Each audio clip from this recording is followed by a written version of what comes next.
Well, good morning, everybody. Happy Thursday.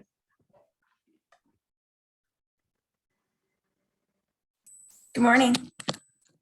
Morning.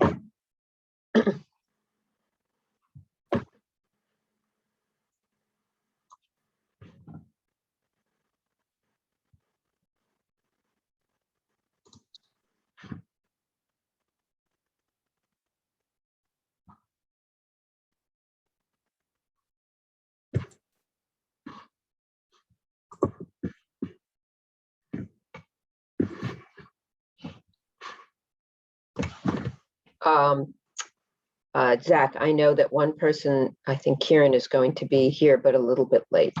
She just wrote me. So do you want to wait just a minute? Let's see, how many do we have here?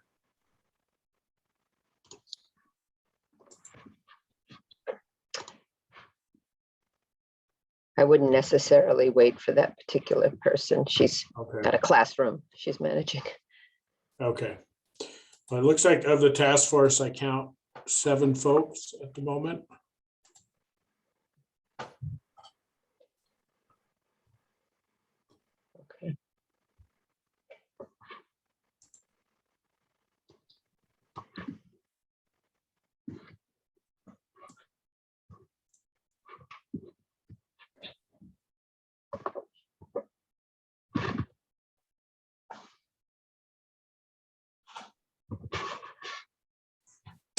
But we can go ahead and start, and maybe some folks will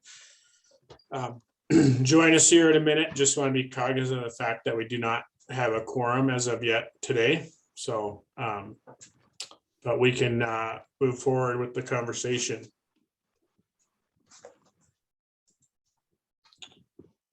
So maybe Jacqueline, if you want to start out with the roll call. Sure. Okay. I'll just say your name, and if you can say your full name and affiliation. Allison. Allison Harmon, Dean of the College of Education, Health and Human Development at Montana State University. Thank you. Curtis. Curtis Smeby, MSU Northern. Thank you. Emily. Good morning. Emily Dean, Montana School Boards Association. Morning. Gary.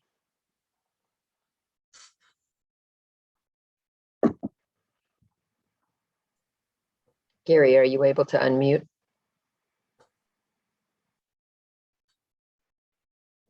Nope. I'm not hearing anything. Oh. Okay, we'll move ahead, and if we can do anything, let us know. Kari just joined. Just your name and affiliation. Yep, Full Kari name. Orndorff, Montana State University Health Enhancement. Okay, Stevie. Stevie Schmitz, Rocky Mountain College. All right, Kirk. Good morning, Kirk Miller, Executive Director of School Administrators in Montana.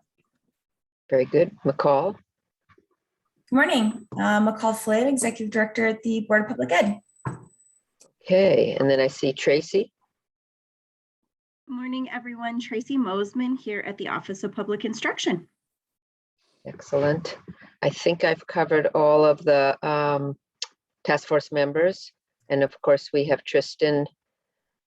Go ahead. Hi, I'm Tristan. I do have Gail Stephenson and the attendees working on getting her moved over.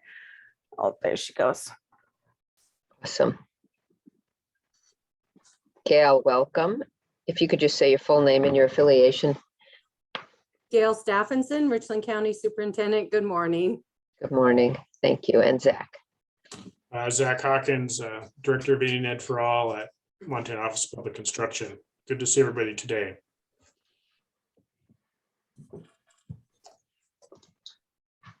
All right, so yeah, we'll just do a quick recap of last week. Obviously, I wasn't here. I see Tracy is here today. So thank you for being here, Tracy. We'll share a little bit about our conversation on Monday from the feedback group and try to map out some of the sort of the remainder of the time, talk about the deliverables and kind of a process for addressing the remaining sections of the ARM and finalizing recommendations by October 7th. My understanding is last week there was a bit of discussion about how we might better align chapter 58 with CAPE. So we'll talk about that and see if we can kind of come up with a way to process for making sure that that happens. And then really today we'd like to focus on finalizing the recommendations for subchapters 1, 2, and 3. Again, I'm not sure that we have a quorum, but primarily that's where our conversation has been thus far, a little bit with subchapter 5 and general teaching standards. But if the timeline that we've mapped out, we'd like to kind of try to finalize anything that's outstanding with those today, and then work on the subsequent subchapters for the remainder of the time. So that's our agenda for the day. So again, and Tracy and Jacqueline, please feel free to chime in or add anything. But based on my conversations, as I've kind of come back into this after being gone for a couple of weeks, it sounds like ultimately this task force decided to not make a recommendation regarding exploration of year-long paid internships. Again, some conversation around the idea of being more strategic and aligning ARM and CAPE. And then just a request to kind of map things out. I think there's just a general understanding right now that our time is running short, and we've had some really good conversations. But in terms of the actual nuts and bolts work of finalizing recommended ARM language changes, as well as those broader recommendations, I believe we have, I think counting today, 7 more meetings to get this work done. So just trying to get that mapped out. So Jacqueline or Tracy, do you want to add anything from last week that I may have missed? Those seem like the main points to me. Okay.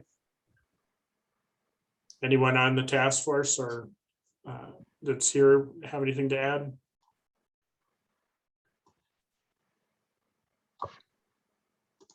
And it looks like I see that Laura has joined us.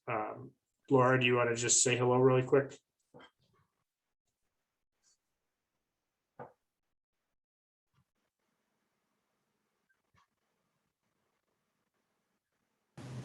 Hi, I'm Laura, grade 5 through 8 librarian in Montana, and it's our second day of school, so I was talking to kids, and that's All right, well, thank you for being here. Welcome back, and I hope your school year's off to a good start. And Zach, I just want to acknowledge Cheryl's joined. And let me see if anybody else has joined since we started talking. I think that's it. Oh, Gail, we have Gail. Okay, go ahead. So Tristan and Jacqueline and I facilitated the feedback groups meeting on Monday. And there was not a ton of folks there, primarily representing the EPPs. But I think the big things were the concern about the change to 312B, including the statement that teachers can receive payment where allowable under law.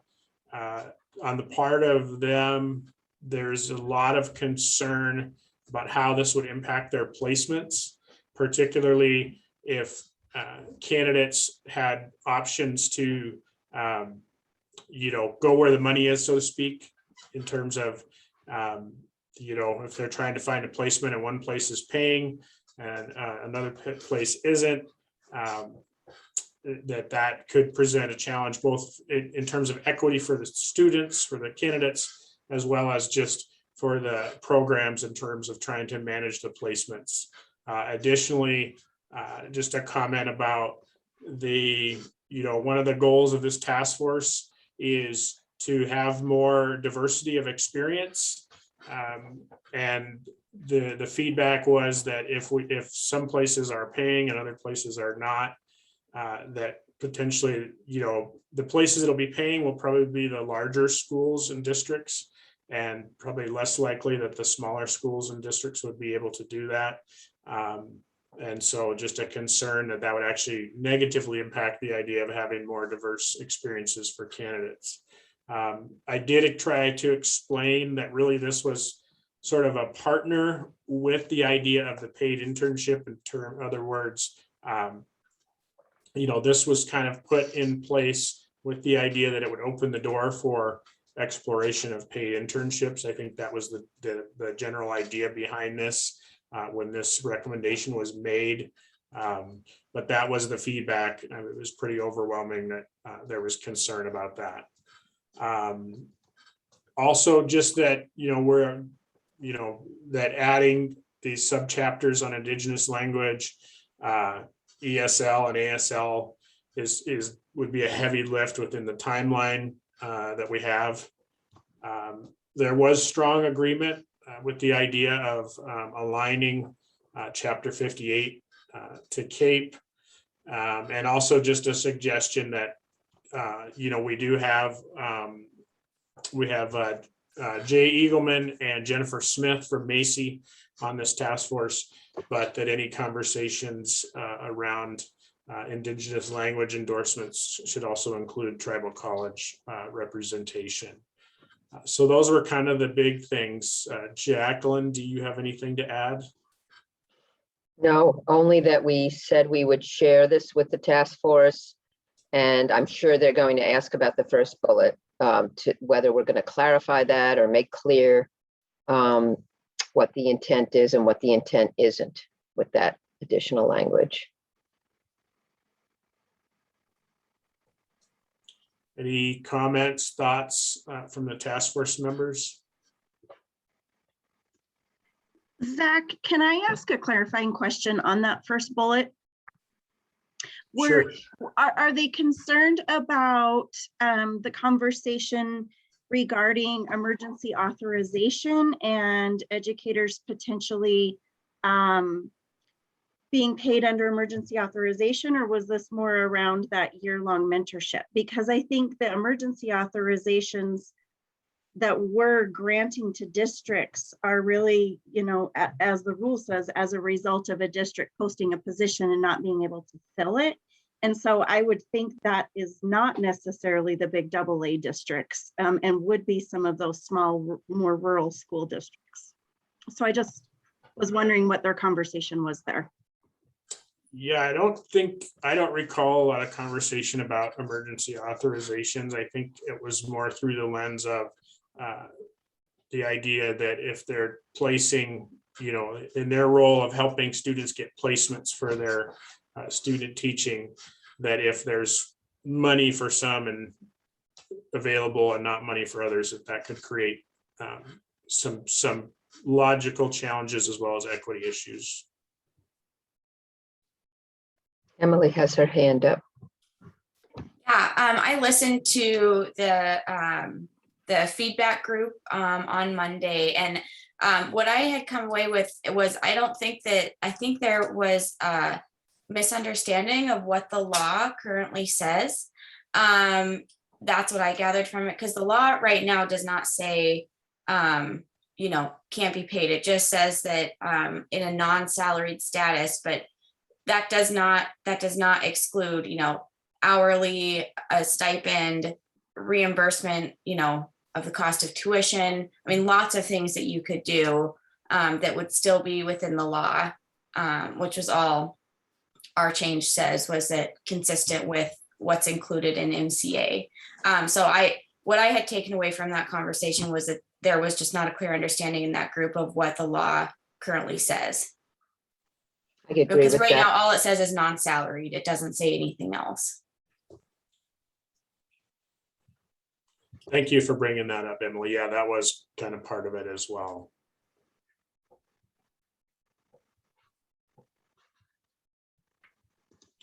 Any other comments or questions?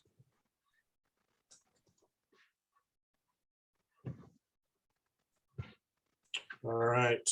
Oh, Shala has joined us. Okay, I have a comment about that, sure. Zach. I agree with what Emily said. I mean, I think also that the larger districts don't have to pay. That very much in demand, I think, from our student teachers viewpoint, that it would be a useful tool in hard to fill spots. So I understand the concern, though. I get it, that they're saying that the inequity could result, but I think it's a tool that can be used to right some of the inequity. So you think it could actually have the reverse effect in actually maybe diversifying placements a little bit? Correct. Okay. All right, anybody else before we move on? Okay, so perhaps we can talk a little bit about the timeline. Again, I was not here last week, but it sounded like there was a request to kind of map things out, as well as start to give task force members things to review before the meetings. So what we'd like to do again today is finalize any recommendations that are going to be put forth regarding subchapters 1, 2, and 3. And then next week, look at subchapter 4, and basically by the 23rd, finish the subchapter review, and then the 30th and the 7th, just kind of finalize that process of looking at the language change drafts from the OPI legal department, finalizing any recommendations, if finding out if we're comfortable with language, those types of things, and then finalizing any of those broad recommendations and getting those submitted to the superintendent by the conclusion of our meeting on October 7th. Would note a couple things. Cheryl informed me yesterday that the legal should have up to us by the 9th some initial language changes based on the recommendations to date, and just as a process thing. So each time that the task force is voting on these change recommendations, Tristan is then sharing that with OPI legal, and they're looking at that and thinking about how to craft some language. So hopefully on the 9th, we will be getting some of that back. And so again, that'll provide that opportunity to look at those suggested language changes and decide whether that sort of is in the spirit of what the task force had envisioned when they made those changes, and have those conversations. And then obviously on the 30th, that we'll have to have that final. So anything that we make going forward, that final review would happen on the 30th. So that's kind of what we've sort of mapped out. I guess this time I'll just entertain any comments or questions regarding that.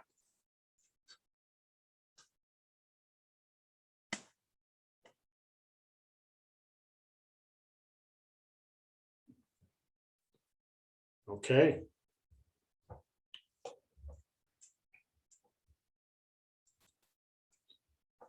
So we can visit a little bit about how we might look at alignment with CAPE standards.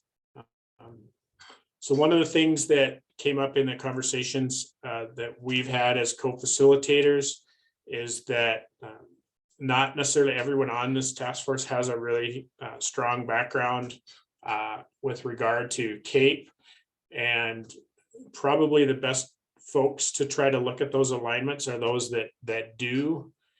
And so what we thought might be a workable process to get that alignment to happen would be to have some folks from the task force who do have that background to basically volunteer to look at those sections, like through the crosswalk, look at what our ARM says, look at what CAPE, the proposed changes to CAPE say, and start crafting that language, and then bringing that back to the task force in subsequent meetings for review and consideration as far as making a final recommendation.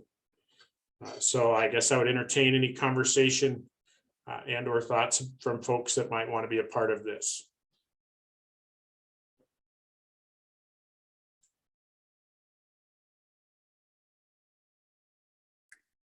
Can definitely help with that part, Zach. This is Ellison.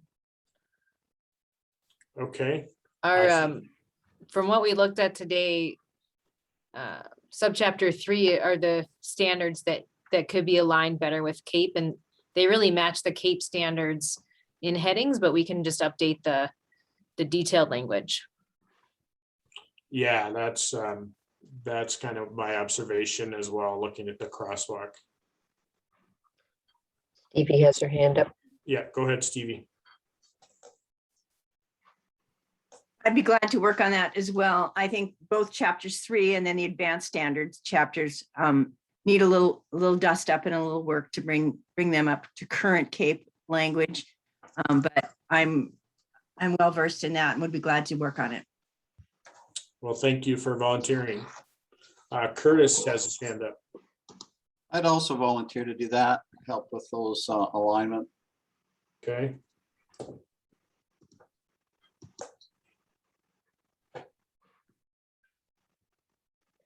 I just want to clarify something I remember from Anne's presentation last time. There were a number of endorsement areas that she highlighted in her slides that I think the gist of it was that there are national organizations that have established standards in these content areas, and our endorsement language in the subchapter could be aligned. Have we touched? I don't think we've touched on that yet. Is that okay, Stevie's nodding. Is that an additional piece that the folks who volunteered can look at? That seems like a big piece, so I just wanted to ask about it. And again, this is to craft language for a recommendation. Is that a separate task that we need to find folks to do, or is this group, Stevie and others who have volunteered, are you able to look at that as well? I think it would be good, Jackie, to involve some content people in the endorsement revisions. That wouldn't be my strength. I mean, Stevie is well versed in the advanced standards, for example. I'm more likely to feel confident about like subchapter 3 and those kinds of standards. And I think we need some additional help from faculty in the areas of the endorsements that can make some recommendations related to updating those standards. Okay, thank you, Allison. It looks like Cheryl has her hand up.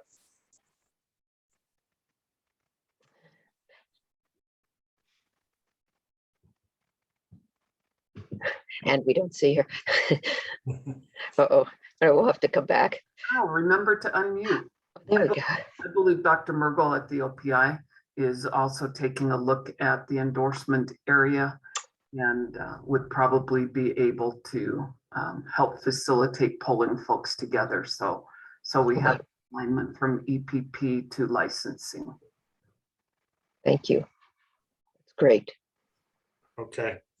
So it sounds like we'll be bringing some separate folks in to look at those that have more strong content knowledge. I did want to acknowledge, it looks like Kieran has joined us. Welcome. Morning. First week of school. Breakfast duty was a little crazy with our kindergartners, but I'm here. Well, thank you. We're glad you're here. All right. Any other conversation on these two?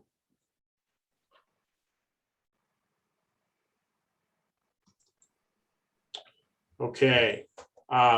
So one thing I meant to mention with regard to the timeline and to clarify was that Tristan has put together a survey in which the idea is before we meet and talk about the subchapters, that folks can review those and then basically make a recommendation of do we keep this, do we get rid of it, do we change it, that type of a thing.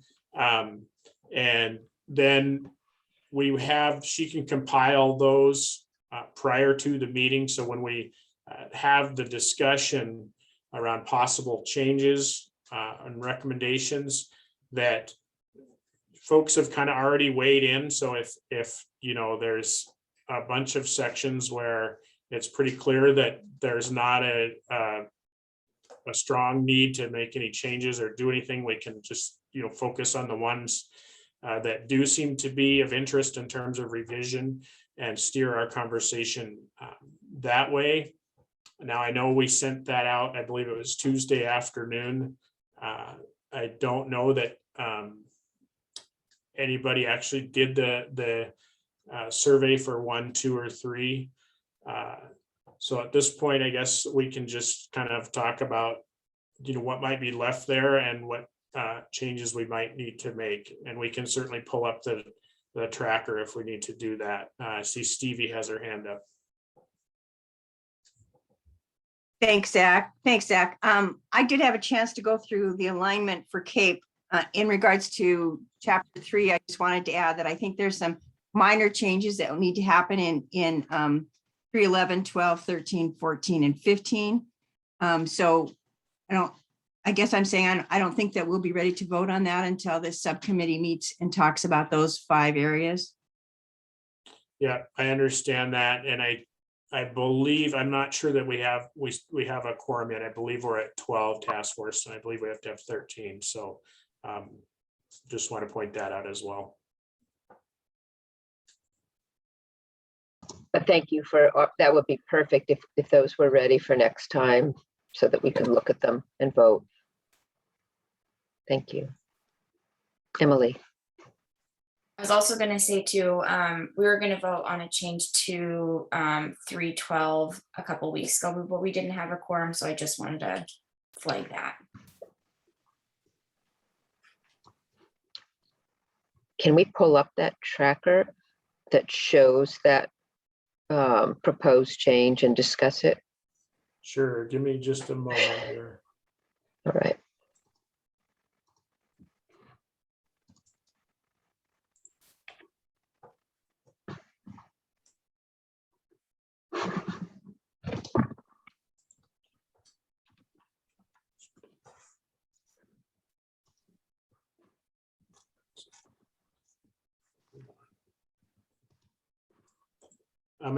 I need to go to the one that Tristan sent in the email. Give me just a minute here.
Let's see.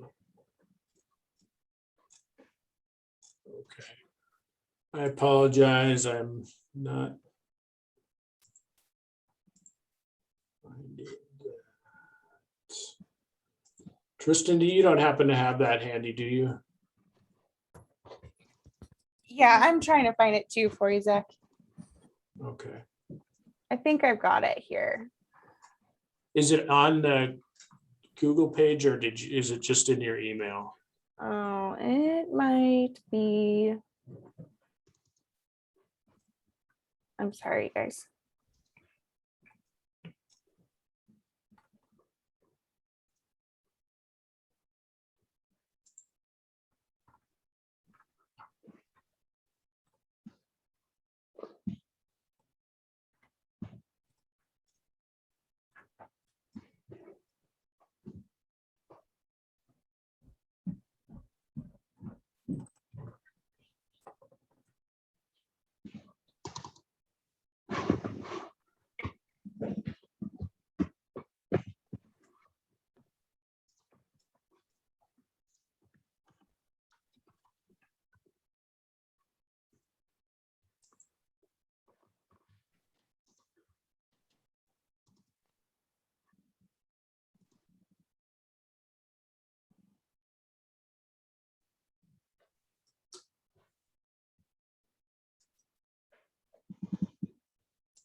Zach, I'm gonna share the one that I've got and see if it's, Okay, yeah.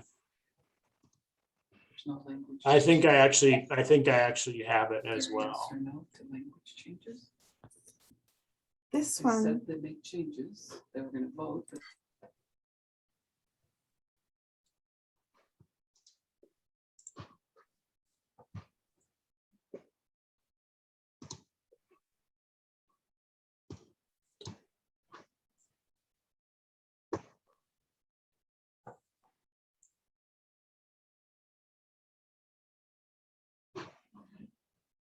And was this around, Emily, was this around a recommendation on 312B? Yep, it was adding B and then moving down the others. Okay, so Tristan, I have that if you want to let me, I can share it.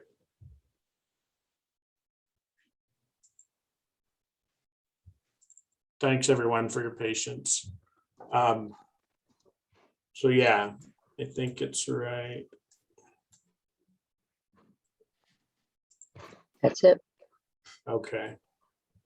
So it says recommendation unify initial, basic, and advanced program sections, or at least these two subsections under one rule, as there is no substantive difference between the content in 606 and 312.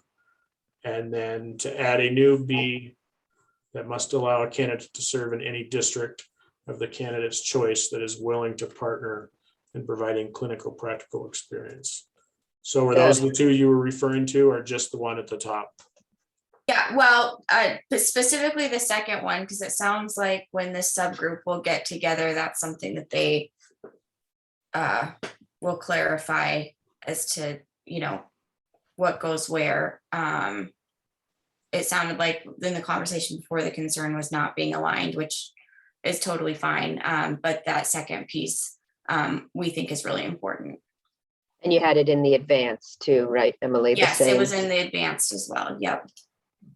We had a Yep, little and discussion about this. That's 606. Thank you. Yep.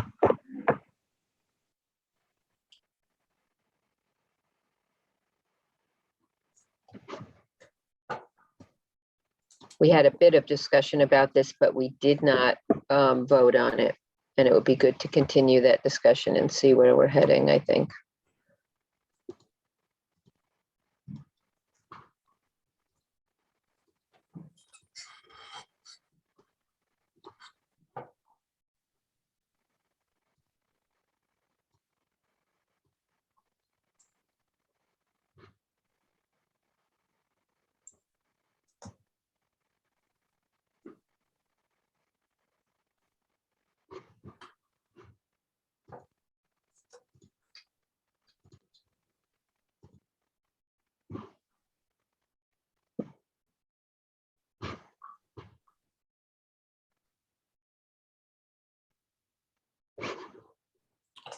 Just a quick point note. I see that Susan has joined us. Welcome, Susan. I'm sorry, I was having tech issues, and also I have to leave at 9. Our Chancellor is having her open meeting. Well, So I thank can you. vote in the next half hour. I think Stevie has her hand up. I have a question, Zach. I had to leave last week's meeting early, so I missed this discussion. Can you just frame up this recommendation and what went into it so that I further understand before we vote? Yeah, Zach, I can speak to that if you'd like, since we brought it. Thank you. Yeah, so MTSBA, this is something that we've been discussing internally for a while. One of, obviously, with all of the MTPEC partners, recruitment and retention, Kirk can speak to this more too. Recruitment and retention is consistently one of our most challenging issues. And particularly after this last session where there was very explicit support from the legislature to expand grow your own programs. This is something that we really need and to ensure that we are following the data and putting, having people where they're going to be most successful. And so making sure that one, grow your own programs can be cultivated and expanded And then two, you know, all of the recruitment data suggests that you do better if you're when you go back home and you're teaching in the place where you grew up, because you do have those community connections. And so we want to make sure that we're removing all the barriers that actually retain people in the classroom. And so this was a big piece of that, is making sure that those grow your own programs can really get off the ground and be successful.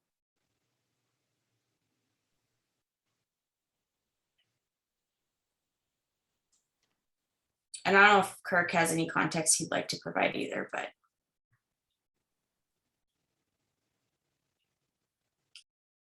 Not to put you on the spot, Kirk. Yeah, no, so I concur with what has been presented in the review of recruitment and retention and the efforts around grow your own programs. I think that this language is appropriate for the role.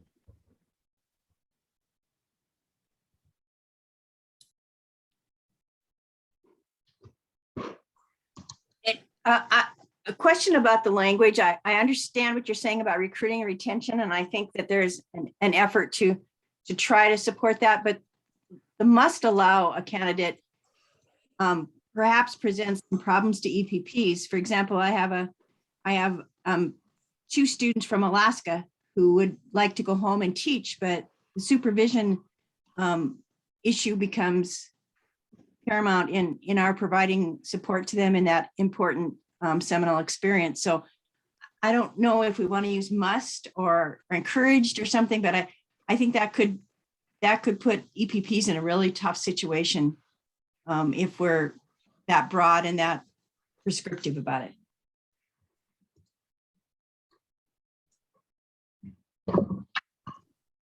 Allison has her hand up. Thanks, Jackie. I agree with what Stevie is saying. I think the language troubles me a lot because I can see this situation evolving where someone, say from MSU, wants to go teach in Missoula, but University of Montana needs all those clinical positions to place its students, and so it's not accomplishing what you're suggesting, Emily. It's just creating conflicts among EPPs and clinical partners. And so there is absolutely no problem with placing someone in a rural school in Montana. Anyone who wants to go do their student teaching in a rural school in Montana, we will figure that out. It's in the places where we don't have enough clinical assignments that this language will be very troubling and difficult for EPPs and will create conflicts and will ruin relationships. So I can't vote for this language at all. Is there oh, I'm sorry. We've got a few folks. I think Curtis was next. Thank you. That would be kind of my concern also, the must allow. That could create some challenges and then obviously some conflicts that we've been trying to minimize rather than increase. So I'm not sure what the right answer for, but I think we need to be thoughtful about it a little more.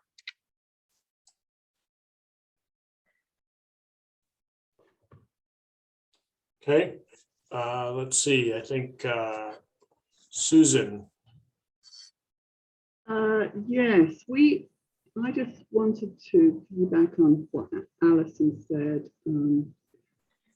The institutions, the field experience collaborators across the state, they sort of divided the state up, and they work with specific school districts. So, for example, if we want to place one of our students in Bozeman, we work through Bozeman for that placement. So we're already cooperating, and students, we don't require our student teachers to student teach in Billings.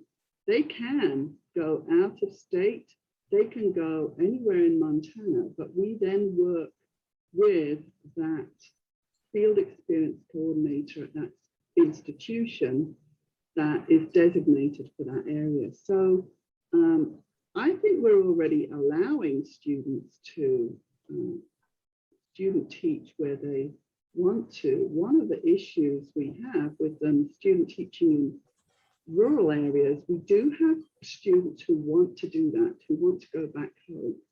But we also have students that aren't prepared to go and student teach in a small rural school where the district is hoping that they will then, stay and take a position there. But the problem, of course, is that those smaller schools, the salary isn't as competitive as it is in the larger districts. So I agree that I have a problem with the must allow, because I think to a certain extent we're already allowing students to do that. All right. Thank you, Susan. Kari. Yeah, I don't know if it would be possible to do anything like this in Montana, but when I was in California, they used to make legislation specific to LAUSD. So what, the language would always say something like school districts larger than 900,000, which was LAUSD, and school districts less than 900,000, which was everyone but. And that might help if we were able to designate, just designate being able to do, this is great and will work for the rural areas, but we're not allowing it to happen in the bigger cities. I don't know if anything like that is possible, but I don't know other states, but I do know California did that an awful lot when I worked there. That's just an idea.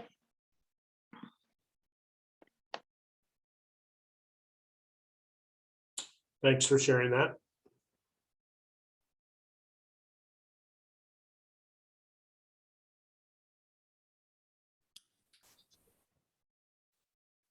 Emily? Yeah, well, I just want to say I appreciate all the comments. One thing I would just like to ask everyone to think about is, recruitment and retention really is the most significant issue facing Montana's public schools. We don't have a huge toolbox in which to solve that issue. This is something that could give districts, particularly districts that aren't large districts with these big partnerships with the EPPs, but they are willing to partner, provide that clinical experience to get one of their former students back into their classrooms where they will stay and they will raise a family and they will have kids and be established. And this would be the removal of that barrier. I also just, one of the things, especially with the start of chapter 57 and 58, surprisingly, it did get some press, which I was shocked about. But, one of the things that we continuously hear is the difficulty in getting into a classroom and staying in a classroom. And this is one of the pieces that we know helps people stay in the classroom. They are starting their experience in a community in which they know they're supported, they have mentors, and they want to stay because that's where they grew up and that's where they want to raise their families. So I just, the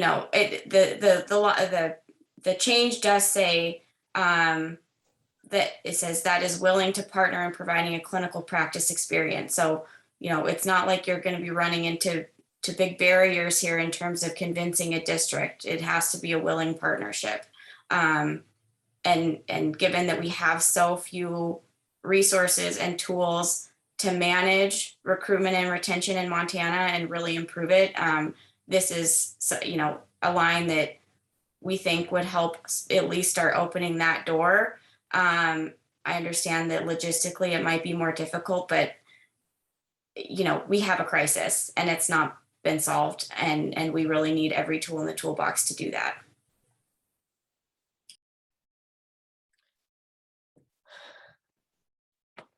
I think just to ensure that we're solving the problem that Emily's referring to is by adding some qualifying language to this that suggests that these are rural districts that are engaging in grow your own projects. And that, to answer Stevie's concern, the EPP is able to provide the field supervision. It's not just the school and the cooperating teacher. The EPP also has to supervise that student. So if you add those two elements, that this contributes to the grow your own project, and that the EPP is able to provide field supervision, then I have no issues at all with this recommendation.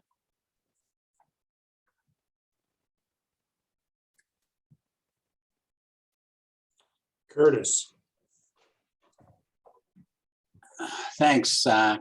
I know I'm involved with the Grow Your Own out of Ochi, I should say. And I think we have to think about Grow Your Own in a variety of ways. One that's being funded now, House Bill 403 through Ochi, is really targeted to juniors and seniors in high school. That's one piece of Grow Your Own. There's also Grow Your Own of paras in a district or in a region that would also make some sense, that I know there's some traction that's going to happen there. And there's also Grow Your Own for folks that may have bachelor's degrees that need additional coursework to get their teaching certificate, or others that only have associates. So in my mind, there's kind of three types of Grow Your Owns. And I know it's a common language and it's useful in thinking, but it's complicated and in many ways challenging. So, I mean, if we're only talking Grow Your Own juniors and seniors, that wouldn't appear to be a problem at all. But if we're complicating the matter, I know I'm working with Turner, and if there's anybody that has a student teacher that wants to student teach in Turner, I know that can happen tomorrow. But we've worked with a couple students out of Bozeman that have actually gone to Turner, and now they're student teaching there. They student taught there, and now they're teaching there. So there are successes out there. I'm not sure that what we're talking about is going to may give us a small screwdriver. I'm not sure it's going to be opening the floodgates to. If somebody wants to student teach somewhere in rural Montana, I don't think that's a problem. I mean, I don't hear that a problem. In fact, they're just jumping up and down superintendents to get one. So. Okay, thanks for that. Stevie? Yeah, one last note. I agree with what Curtis says. There's nothing that we want more than to place teachers where they're needed, and to try to help facilitate that process is important. But this language is going to be really cumbersome for us. And the placement for a student teacher is done collaboratively with the faculty at the EPP, our partners, and the student. Not all students would be prepared to go back home and teach in their home high school, perhaps with folks that they know really well. Sometimes that would be a great fit, and sometimes not. And so adding the must language in here really ties our hands to make sure that we have the best placement for that student in their growth and their finishing touches, if you will. So I don't think there's anything that any of us have mentioned that would keep us from sending a student back home with the proper supervision and the proper placement in with an experienced teacher and all those kinds of things that we'd want to have happen. But allowing the student to choose where they go with the language must allow may not offer us the best opportunity for a student to be prepared, and may provide all sorts of complications that would really impact their student teaching and their final experiences. Okay, thank you. I see Cheryl has her hand up.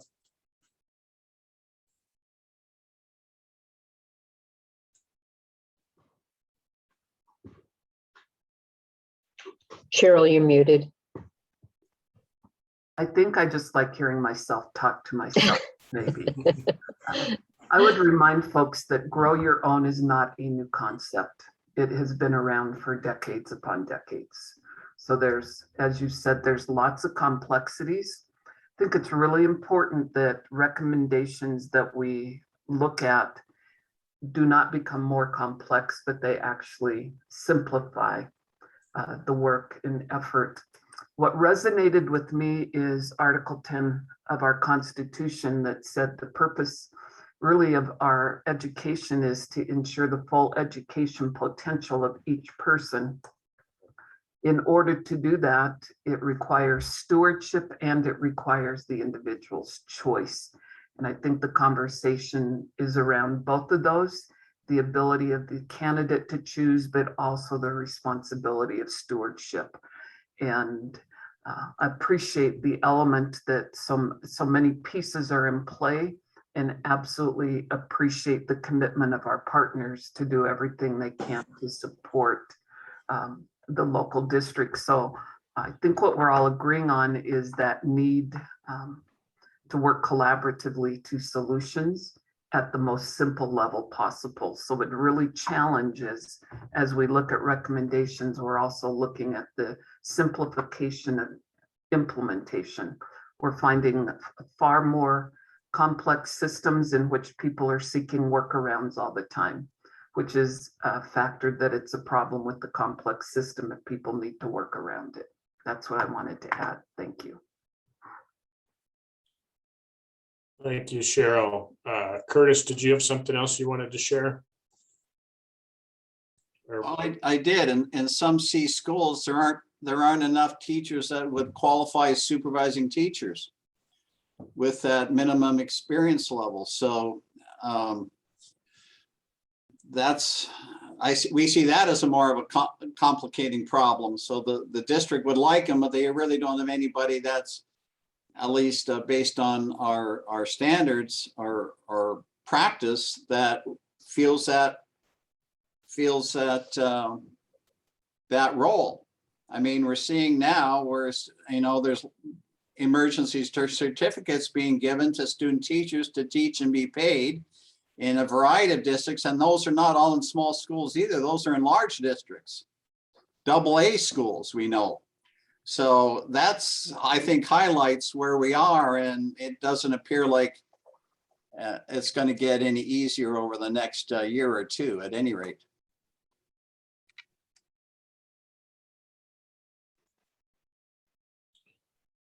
So I'm wondering if there's an interest here and maybe recrafting this language a little bit to maybe kind of meet. I think everyone is basically in agreement that we do have a issue with teacher recruitment and retention in rural Montana, and that this task force should be considering that and doing anything that makes sense to maybe address that.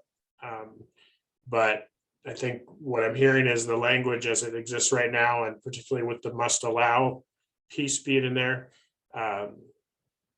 maybe is something that is a deal breaker for some folks. So I would just entertain any conversation, I guess, on what we might be able to do to sort of meet in the middle, but yet try to advance the interests of teacher placement in rural schools.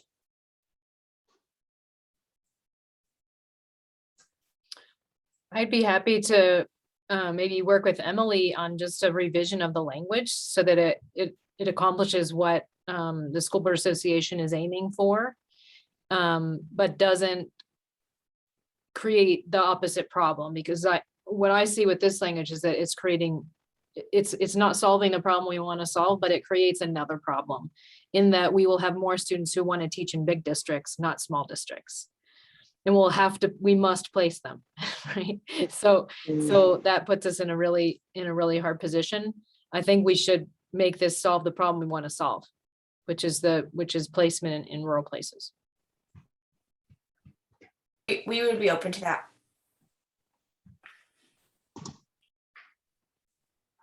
Okay. Well, thank you, Emily. Thank you, Allison.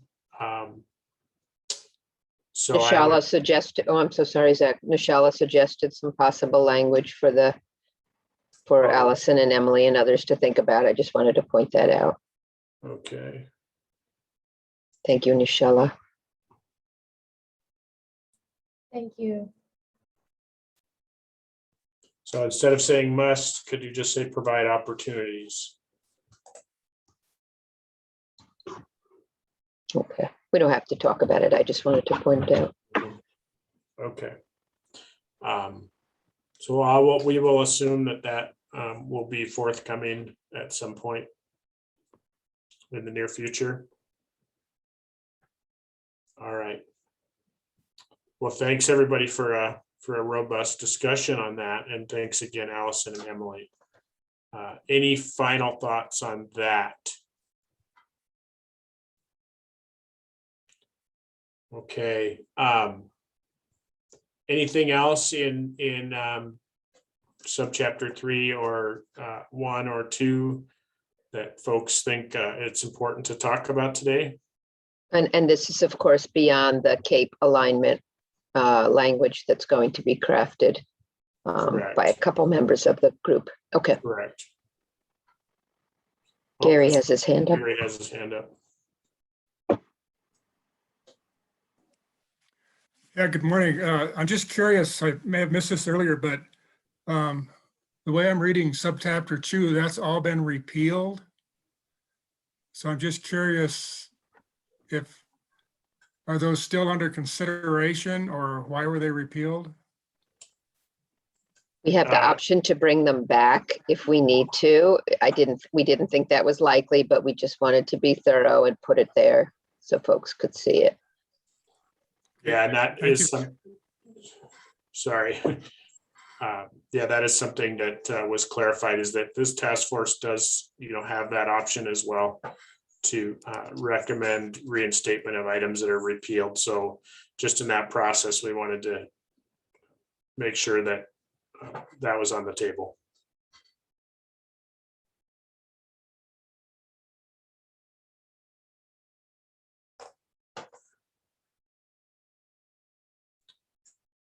Anything else? Oh, Stevie.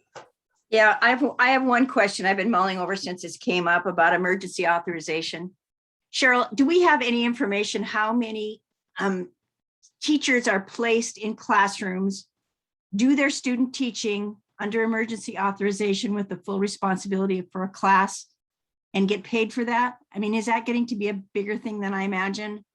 Or is it? Yeah, Stevie, let me have folks do a search on that to see if they can clearly identify the student teacher. What happens in that process is the districts identify one that they've advertised, haven't been able to find someone. And then from there it goes the request. And I believe it's a 60-day window that they have to advertise with no qualified applicants before they can emergency authorize. But let me toss that over to our licensing team and see if they can actually give us data on student teachers that are filling in emergency authorizations for us. We can look back. I would share with you that the number of emergency authorizations that are being requested already for the start of the school year is pretty robust. We're approving probably somewhere between 5 to 10 a week right now, which leads to the discussion folks just had around the idea of how do we recruit folks? More importantly, how do we retain folks? Because we invest in the recruitment, in the development, and folks leave for a variety of reasons. So I'll have that for you by next week. That'd be great. I'm curious if there's any research about retention, having placed a student teacher in that role, and whether it's been successful or not. Yeah, we'll put folks on it and give us a few days. It may take them till Wednesday to pull that together, but we'll certainly have a summary from them for you next week.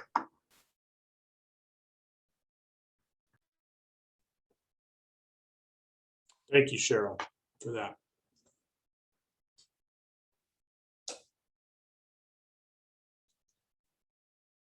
Anything else?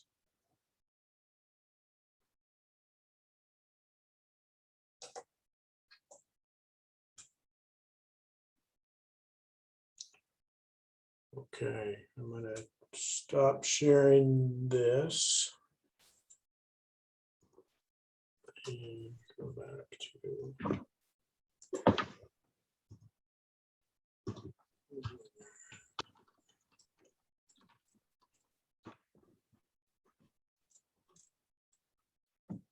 So I think, unless we would like to, talk about subchapter 4, we've kind of sort of tackled our agenda for the day.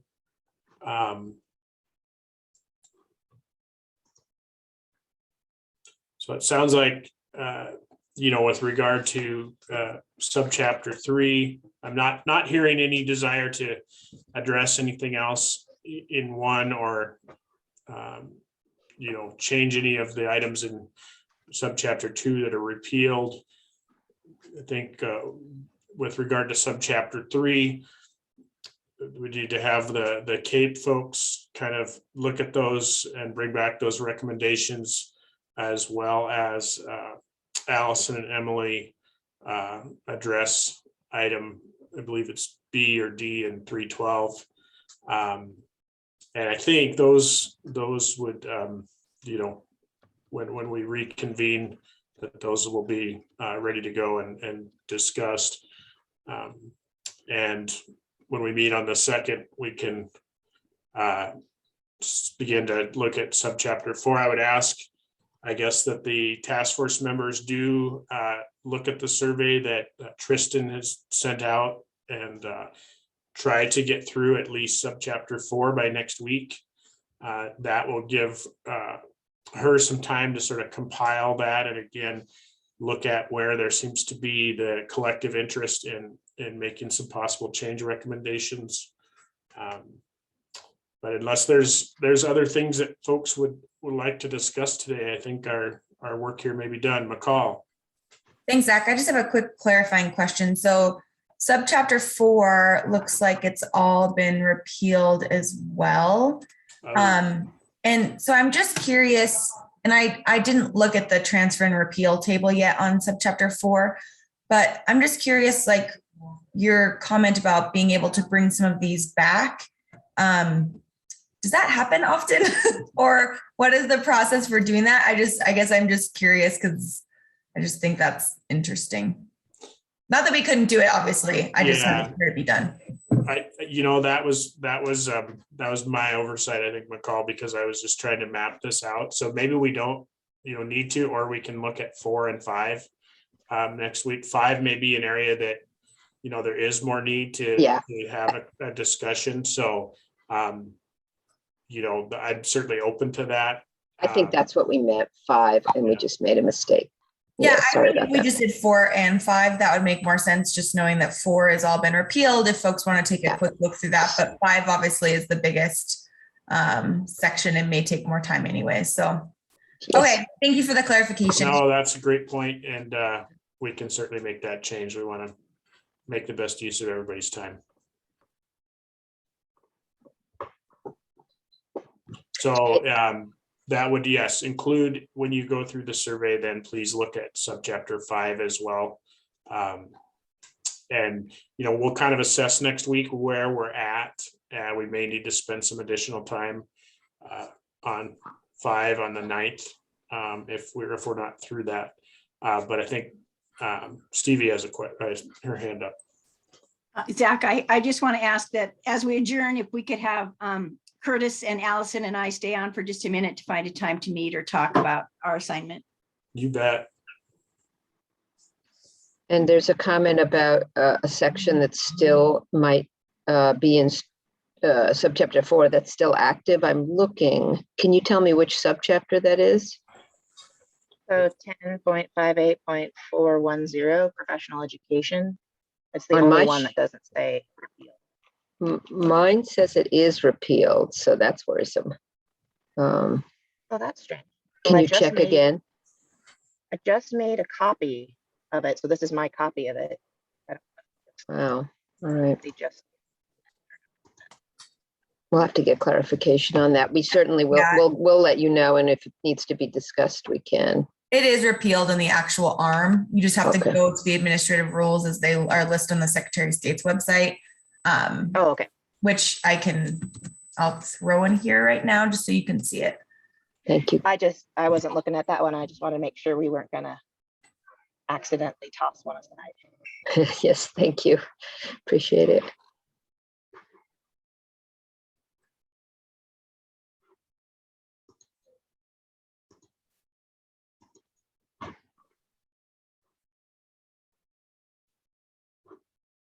Okay, we can clarify this assignment or advance work by email shortly after the meeting. So this is great because this is the one that takes up the bulk of the document.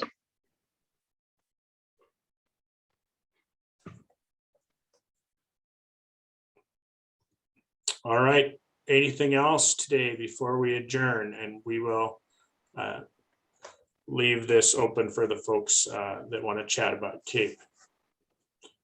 But if there's nothing else, thanks everybody for being here and for your participation in this work, and happy to give you back a little more of your day today. Thank All right.